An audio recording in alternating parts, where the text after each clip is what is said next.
Aldous Huxley, La philosophie éternelle, chapitre 11, du bien et du mal. Le désir est la première donnée de notre conscient. Nous naissons dans la sympathie et l'antipathie, en désirant et en voulant, inconsciemment d'abord, puis consciemment, nous évaluons ceci est bien, cela est mal. Et un peu plus tard, nous découvrons l'obligation.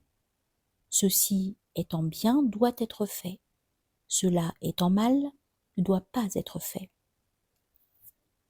Toutes les évaluations ne sont pas également valables. Nous sommes appelés à prononcer un jugement sur ce que nos désirs et nos aversions affirment être bien ou mal.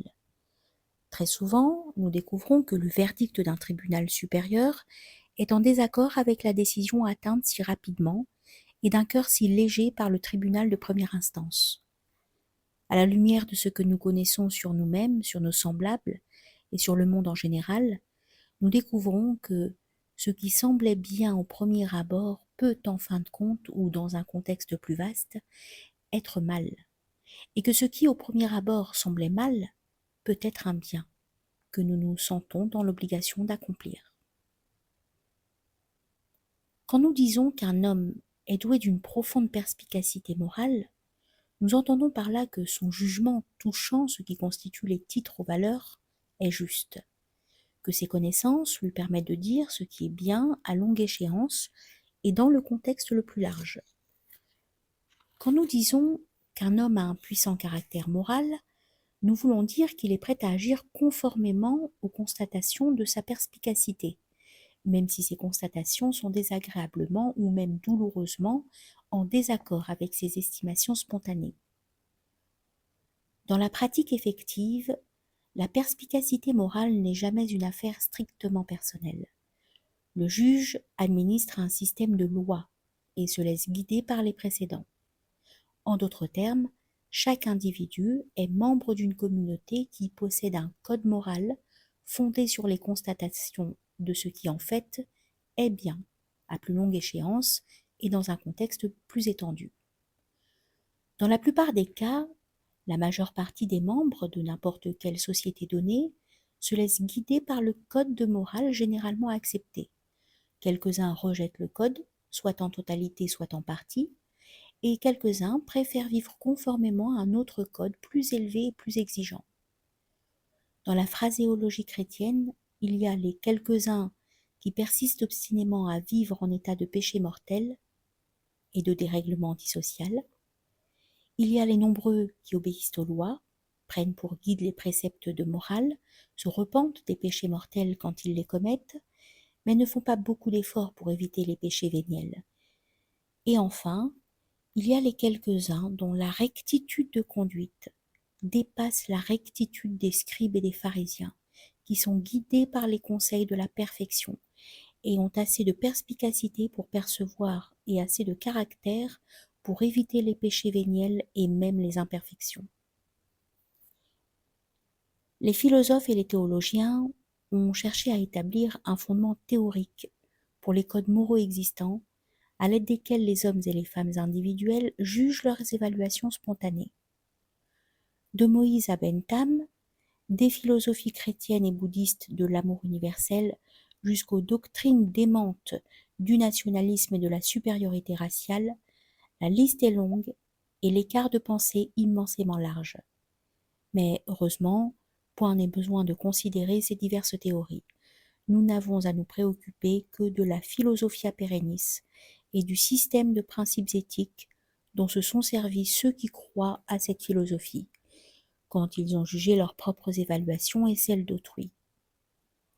Les questions que nous avons à poser dans ce chapitre sont fort simples, et les réponses sont bien simples elles aussi. Comme toujours, les difficultés ne commencent que lorsqu'on passe de la théorie à la pratique, du principe éthique à l'application particulière. Étant admis que le fondement de l'âme individuelle est apparenté ou identique au fondement divin de toute existence, et étant admis que ce fondement divin est une divinité ineffable qui se manifeste comme un Dieu personnel ou même comme le Logos incarné, quelle est la nature ultime du bien et du mal, et quel est leur but, le but véritable et la fin dernière de la vie humaine. La réponse à ces questions seront données dans une large mesure dans les paroles de ce produit fort surprenant du XVIIIe siècle anglais qu'est William Law, comme notre système d'instruction est vraiment surprenant. Les étudiants en littérature anglaise sont tenus de lire le journalisme gracieux de Steele et d'Addison, et on leur demande de connaître parfaitement les romans mineurs de Defoe et les élégances menues de Matthew Prior. Mais ils peuvent passer tous leurs examens summa cum laude sans avoir seulement jeté les yeux sur les écrits d'un homme qui était non seulement un maître de la prose anglaise, mais encore l'un des penseurs les plus intéressants de son époque et l'une des figures les plus tendrement saintes de toute l'histoire de l'anglicanisme. Notre oubli actuel de Law est encore un des nombreux indices montrant que les éducateurs du XXe siècle ont cessé de se préoccuper des questions de la vérité et de la signification ultime, et en dehors du simple enseignement professionnel, ne s'intéressent qu'à la dissémination d'une culture sans racines et incohérente, et à l'encouragement de la sottise solennelle de l'érudition pour l'amour de l'érudition. Citation de Theologica Germanica, rien ne brûle en enfer que le moi. Fin de citation. Citation du sermon du Bouddha sur le feu. L'esprit est en feu, les pensées sont en feu. La conscience de l'esprit et les impressions reçues par l'esprit et les sensations qui naissent des impressions que reçoit l'esprit, celles-là aussi sont en feu.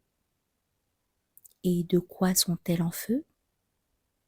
Du feu de l'avidité, du feu du ressentiment, du feu de l'engouement, de la naissance, de la vieillesse et de la mort, de la douleur et de la lamentation, de la misère, du chagrin et du désespoir. Voilà de quoi elles sont en feu. Fin de citation. Citation de Jalaluddin Rumi. Si tu n'as pas vu le diable, regarde ton propre moi. Fin de citation. Citation de William Law. Ton propre moi est ton propre Cain qui assassine ton propre Abel, car chacune des actions et chacun des mouvements du moi a l'esprit de l'antéchrist et assassine la vie divine en toi. Fin de citation. Citation de saint Augustin. La cité de Dieu est édifiée par l'amour de Dieu poussé jusqu'au mépris du moi. La cité terrestre par l'amour du moi poussé jusqu'au mépris de Dieu. Fin de citation. Citation de William Law. La différence entre un homme vertueux et un homme méchant ne réside pas en ceci que l'un veut ce qui est bien et que l'autre ne le veut pas, mais uniquement en ceci, que l'un est d'accord avec l'esprit vivant et inspirateur de Dieu en lui, et que l'autre lui résiste et ne peut être accusé du mal que parce qu'il lui résiste. Fin de citation. Citation de Maître Eckhart. Les gens devraient penser moins à ce qu'ils devraient faire et davantage à ce qu'ils devraient être. Si seulement leur être était bon, leurs œuvres brilleraient d'un vif éclat. Ne vous imaginez point que vous pouvez fonder votre salut sur des actes. Il doit reposer sur ce que vous êtes. Le fondement sur lequel repose le caractère vertueux est exactement le même que celui duquel l'œuvre de l'homme tire sa valeur, à savoir un esprit tourné totalement vers Dieu. En vérité, si vous étiez ainsi disposé, vous pourriez marcher sur une pierre, et ce serait une œuvre plus pie que si, simplement pour votre propre profit, vous receviez le corps du Seigneur et manquiez de détachement spirituel. Fin de citation. Citation de la Bhagavad Gita. L'homme est fait par sa croyance. Comme il croit, il est. Fin de citation. Citation de Dhammapada. C'est l'esprit qui donne aux choses leur qualité, leur fondation et leur être. Quiconque parle ou agit avec un esprit impur, celui-là, la douleur le suit, de même que la roue suit les pas du bœuf qui tire la charrette. Fin de citation. La nature de l'être d'un homme détermine la nature de ses actes, et la nature de son être se manifeste avant tout dans l'esprit. Ce qu'il désire ardemment et ce qu'il pense, ce qu'il croit et sent, c'est là en quelque sorte le logos, par l'entremise de quoi le caractère fondamental d'un individu exécute ses actes créateurs. Ces actes seront beaux et moralement bons si l'être est centré sur Dieu, mauvais et laid s'il est centré sur le moi personnel. La pierre, dit Descartes, accomplit son œuvre sans arrêt, de jour et de nuit. Car même quand elle ne tombe pas effectivement, la pierre a un poids. L'être d'un homme est son énergie en puissance, dirigée vers Dieu ou détournée de lui. Et c'est par cette énergie en puissance qu'il sera jugé comme étant bon ou mauvais. Car il est possible, dans le langage de l'Évangile, de commettre un adultère et un meurtre dans le cœur, tout en demeurant irréprochable en acte. Citation de William Law. La cupidité, l'envie, l'orgueil et la colère sont les 4 éléments du moi, ou de la nature, ou de l'enfer, tous 4 inséparables d'avec lui. Et la raison pour laquelle il faut qu'il en soit ainsi, et non peut-être autrement, c'est que la vie naturelle de la créature est suscitée pour la participation à quelque bien supérieur et surnaturel chez le Créateur. Mais elle ne pourrait avoir aucune aptitude, aucune capacité possible à recevoir un tel bien, à moins qu'elle ne fût en soi à la fois un extrême de besoin et un extrême de besoin et un extrême de désir de quelque bien supérieur. Lorsque donc cette vie naturelle est privée ou déchue de Dieu, elle ne peut être rien d'autre en soi qu'un extrême de besoin désirant continuellement, ou qu'un extrême de désir ayant continuellement besoin. Et parce qu'elle est cela, sa vie tout entière ne peut être autre chose qu'un fléau et un tourment de cupidité, d'envie, d'orgueil et de colère, toutes choses qui sont précisément la nature, le moi ou l'enfer. Or la cupidité, l'orgueil et l'envie ne sont pas 3 choses différentes, mais seulement 3 noms différents pour les œuvres pleines d'agitation d'un seul et même désir ou volonté. La colère, qui est un 4e rejeton de ces 3-là, ne peut avoir d'existence tant que l'un d'entre eux, ou tous 3, ne sont contredits, ou qu'il leur est quelque chose de contraire à leur volonté. Ces 4 propriétés engendrent leur propre tourment. Elles n'ont pas de cause extérieure ni de pouvoir intérieur pour se modifier, et c'est pourquoi tout le moi ou la nature doit être en cet état, tant qu'il ne lui advient ou que ne naît en lui quelque bien surnaturel.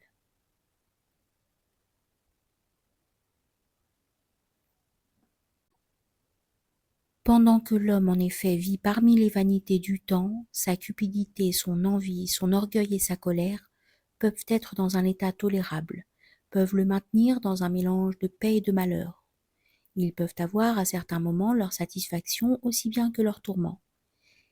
Mais quand la mort a mis fin à la vanité de toutes les duperies d'ici-bas, l'âme qui ne provient pas d'une nouvelle naissance à partir du Verbe et de l'Esprit surnaturel de Dieu doit se trouver inévitablement dévorée ou emprisonnée dans sa propre cupidité, son envie, son orgueil et sa colère insatiable, immuables, qui sont pour elles-mêmes un tourment. Fin de citation. Citation de Charles de Condren.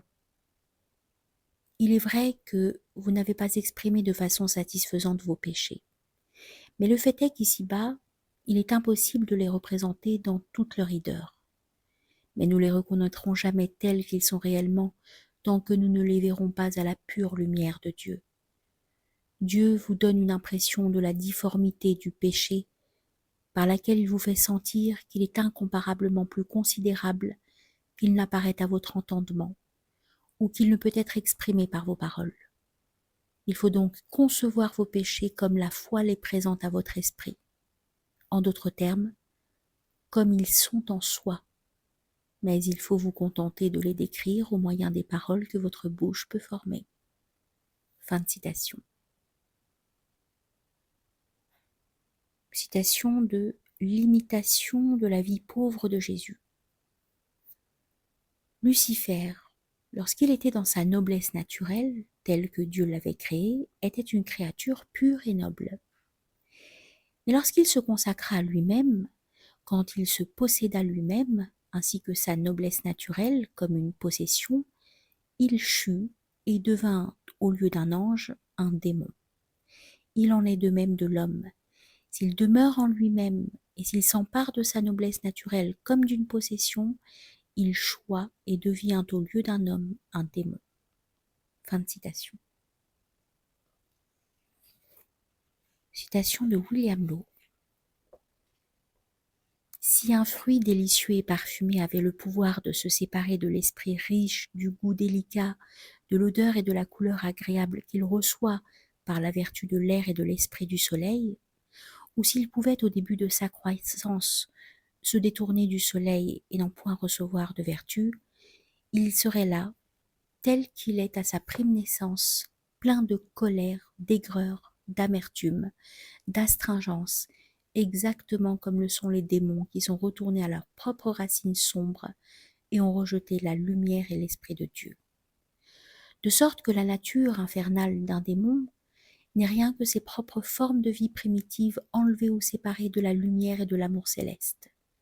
De même que l'aigreur, l'amertume et l'astringence d'un fruit ne sont rien que la première forme de sa vie végétale, avant qu'il soit parvenu à la vertu du soleil et à l'esprit de l'air. Et de même qu'un fruit, s'il possédait une sensibilité propre, serait plein de tourments dès qu'il serait enfermé dans les premières formes de vie, dans sa propre astringence, son aigreur et son amertume cuisante. De même les anges, lorsqu'ils furent revenus dans ces mêmes premières formes de leur propre vie, et rompirent avec la lumière céleste et l'amour de Dieu, devinrent leur propre enfer. Aucun enfer ne fut fait pour eux, nulle qualité nouvelle ne leur advint, aucune vengeance ni douleur ne tomba du Dieu de l'amour sur eux. Ils restèrent seulement dans cet état de division et de séparation d'avec le Fils et le Saint-Esprit de Dieu, que de leur propre mouvement ils s'étaient faits par eux-mêmes. Ils n'avaient en eux que ce qu'ils tenaient de Dieu, les premières formes d'une vie céleste, mais ils les avaient dans un état de tourment pour eux-mêmes, parce qu'ils les avaient séparés de la naissance de l'amour et de la lumière. Fin de citation. Autre citation de William Law. Dans toute la possibilité des choses, il n'y a et ne peut y avoir qu'un bonheur et qu'une misère. Cette misère unique, c'est la nature et la créature abandonnées à elles-mêmes. Le bonheur unique, c'est la vie, la lumière, l'esprit de Dieu, manifesté dans la nature et la créature. C'est là le sens véritable de ces paroles de notre Seigneur. Il n'y a qu'une chose qui soit le bien, et c'est Dieu. Fin de citation. Autre citation de William Law.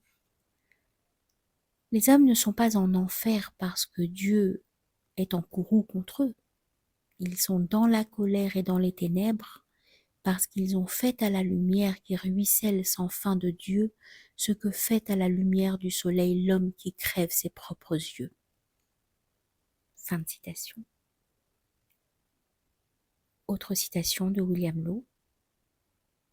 Bien que la lumière et le réconfort du monde extérieur préservent même le pire des hommes de toute forte conscience constante de la nature courroucée, enflammée, sombre et tourmentante qui est l'essence même de toute âme déchue et non régénérée, pourtant il est octroyé à tout homme au monde des signes plus ou moins fréquents et forts qu'il en est ainsi de lui dans le plus profond de son âme.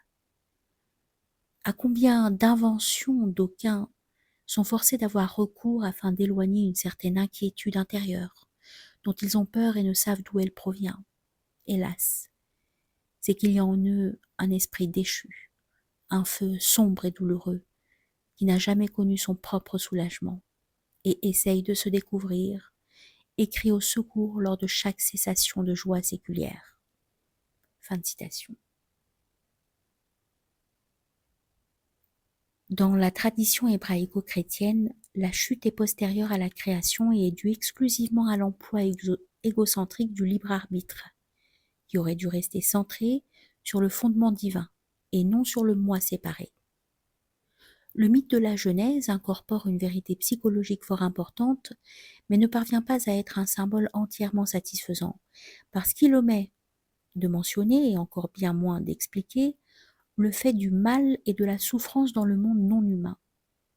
Pour qu'il fût suffisant à notre expérience, il faudrait que ce mythe fût modifié de deux façons. D'abord, il devrait faire voir nettement que la création, le passage incompréhensible de l'un non manifesté à la multiplicité manifeste de la nature, de l'éternité dans le temps, n'est pas simplement le prélude et la condition nécessaire de la chute.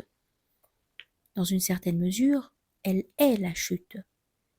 Et d'autre part, il devrait indiquer qu'il peut exister quelque chose d'analogue au libre arbitre au-dessous du niveau humain. Que le passage de l'unité de l'être spirituel à la multiplicité du temporel soit une partie essentielle de la chute, c'est là une chose qui est nettement énoncée dans les interprétations bouddhistes et hindoues de la Philosophia Perennis. La douleur et le mal sont inséparables de l'existence individuelle dans un monde assujetti au temps, et pour les êtres humains, il y a une intensification de cette douleur et de ce mal inévitable quand le désir est tourné vers le moi et le divers plutôt que vers le fondement divin. À cela, nous pourrions ajouter spéculativement l'opinion que peut-être les existences infrahumaines elles-mêmes peuvent être douées, aussi bien individuellement que collectivement, en tant que genre et espèce, de quelque chose d'analogue à la faculté de choix. Il y a le fait extraordinaire que l'homme est dans une situation unique, que pour autant que nous puissions juger, chacune des autres espèces est une espèce de fossile vivant, capable seulement de dégénérescence et d'extinction, et non d'avance évolutive plus poussée. Dans la phraséologie de l'aristotélitisme scolastique, la matière possède un appétit de la forme, non pas nécessairement de la forme la meilleure, mais de la forme en tant que telle. Contemplant autour de nous le monde des choses vivantes, nous observons avec un émerveillement ravi, empreint parfois, il faut le reconnaître, d'un certain effroi interrogateur, les formes innombrables, toujours belles, souvent d'une bizarrerie extravagante et parfois même sinistre, sous lesquelles l'insatiable appétit de la matière a trouvé sa satisfaction. De toute cette matière vivante, seule, celle qui est organisée sous forme d'êtres humains, a réussi à trouver une forme capable, tout au moins sous l'aspect mental, d'un développement plus poussé. Tout le reste est à présent enfermé dans des formes qui ne peuvent que rester ce qu'elles sont, ou si elles changent, changer exclusivement dans le sens de la détérioration. Il semble que dans le test d'intelligence cosmique, toute la matière vivante, hormis l'humaine, est accordée à un moment ou à un autre au cours de sa carrière biologique à la tentation d'assumer non pas la forme finalement la meilleure, mais la plus immédiatement profitable. Par un acte de quelque chose d'analogue au libre arbitre, toutes les espèces sauf l'humaine ont choisi les profits rapides de la spécialisation, les délices présentes d'être parfaites, mais parfaites à un niveau d'être inférieur. Le résultat, c'est qu'elles sont toutes à l'extrémité d'une impasse évolutionnelle, à la chute initiale cosmique de la création, de la manifestation multiple dans le temps, elles ont ajouté l'équivalent obscurément biologique de la chute volontaire de l'homme. En tant qu'espèce, elles ont choisi la satisfaction immédiate du moi plutôt que l'aptitude à la réunion avec le fondement divin. Pour ce mauvais choix, les formes de vie non humaines sont punies négativement en étant empêchées de réaliser le bien suprême dont est susceptible seulement la forme humaine non spécialisée et partant plus libre, plus hautement consciente. Mais il faut se rappeler bien entendu que l'aptitude au bien suprême n'est acquise qu'au prix de devenir également capable de mal extrême. Les animaux ne souffrent pas de tant de manières, ni nous en sommes à peu près certains, dans la même mesure que les hommes et les femmes. En outre, ils sont totalement innocents de cette méchanceté littéralement diabolique qui constitue avec la sainteté l'un des signes distinctifs de l'espèce humaine. Nous voyons donc que pour la Philosophia Perennis, le bien est la conformité du moi séparé avec le fondement divin qui lui confère l'être et son anéantissement final en lui. Le mal, l'intensification de la séparation, le refus de savoir que le fondement existe. Cette doctrine est bien entendu compatible avec l'énonciation de principes éthiques sous forme d'une série de commandements divins positifs et négatifs, ou même dans le langage de l'utilité sociale. Les crimes qui sont partout interdits procèdent d'états d'esprit qui sont partout condamnés comme absolument incompatibles avec cette connaissance unitive du fondement divin, qui, d'après la Philosophia Perennis, est le bien suprême.